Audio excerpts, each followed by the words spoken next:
Good morning. Welcome to the English program of our radio show Para Ser Legal. Today we have 4 subjects for you. 1, Trump's changes for asylum law, how he wants to get rid of asylum altogether. 2, Trump wants to hold immigrants, families, and children indefinitely. 3, talk about the Harvard freshman who tried to come into the United States, got a full scholarship, and Customs Border Patrol said, sorry, you're inadmissible because of comments on his WhatsApp page. And number 4, Trump ends protection for migrant medical care. We're talking about individuals with life-threatening diseases that get life-saving treatment in the United States. He wants to end it. He did end it, and he wants to deport all of them. What a surprise. My name is Andres Mejer. I'm a published author, public speaker, and immigration attorney.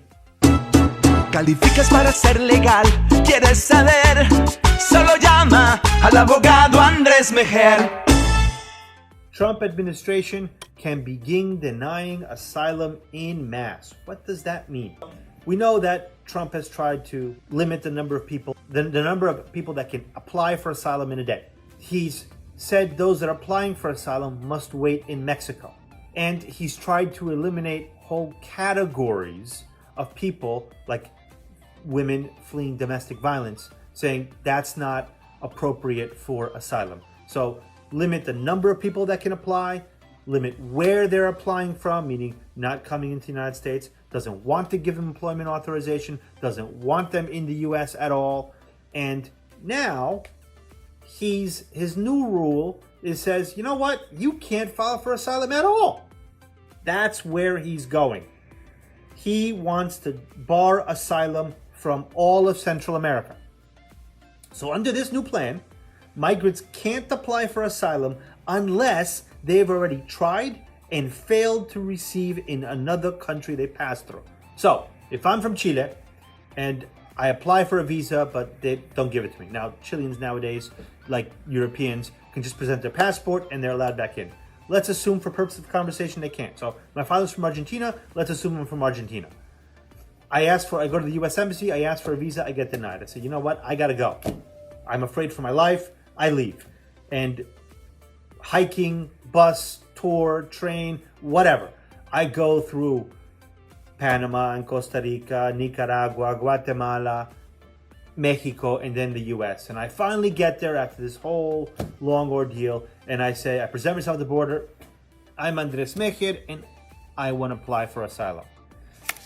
The officer is going to ask me, what country am I from? How did I get here? Meaning to the US border. And I'm going to say, I walked, or I hiked, or I trained, or I rode, or whatever. So you went through Mexico? Yes. You went through Guatemala? Yes. Asylum denied. Boom. Oh, I'm sorry. Did you apply for asylum in those countries? No, I didn't. They're going to send me back to one of those countries. If I'm from Guatemala, they will send me to Mexico. If I'm from El Salvador, Honduras, Nicaragua, Costa Rica, or Panama, or further south, they will send me to Guatemala. This policy removes due process. It doesn't even allow asylum officers to hear their case. Automatic denial because you didn't apply for asylum in those countries. It doesn't take into account whether those countries are safe themselves. And the US is saying, because you passed through this other country, you must apply for asylum there first. Mexico has refused third-party agreement. They said, no way. Guatemala, the outgoing president, signed a third-party agreement with the United States. The incoming president, who's coming in January, said, what? Are you crazy? We're not doing that stuff. Now, it also needs to be approved by Guatemalan Congress, which that's not happening either. So what the president essentially did is, you know what? I don't need a third-party agreement. I'm going to change the rules and say, you must apply there first. And if you don't get to apply for asylum in the United States. Now, a federal judge granted a nationwide injunction against implementation of this policy twice. So the first one said, this ain't happening. Then it went to the Ninth Circuit Court of Appeals, who's a California judge. And the Ninth Circuit Court of Appeals said, you know what?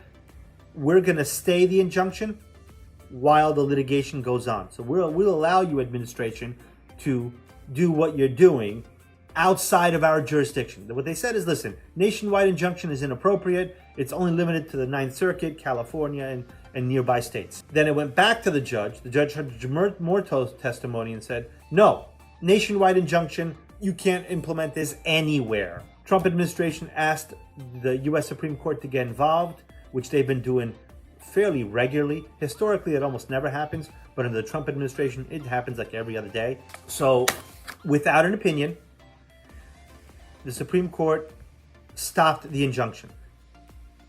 It's a one-line sentence. There was no written opinion. We don't know who signed it. There was no actual vote. We do know that there are two strong dissents, one by Sonia Sotomayor and another one by Ruth Bader Ginsburg.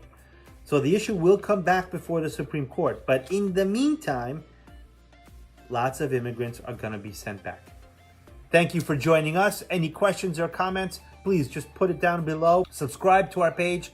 Share our video. If there's anything in particular you'd like me to address in the future, just post it below. We'll review it and maybe we'll talk about it next week.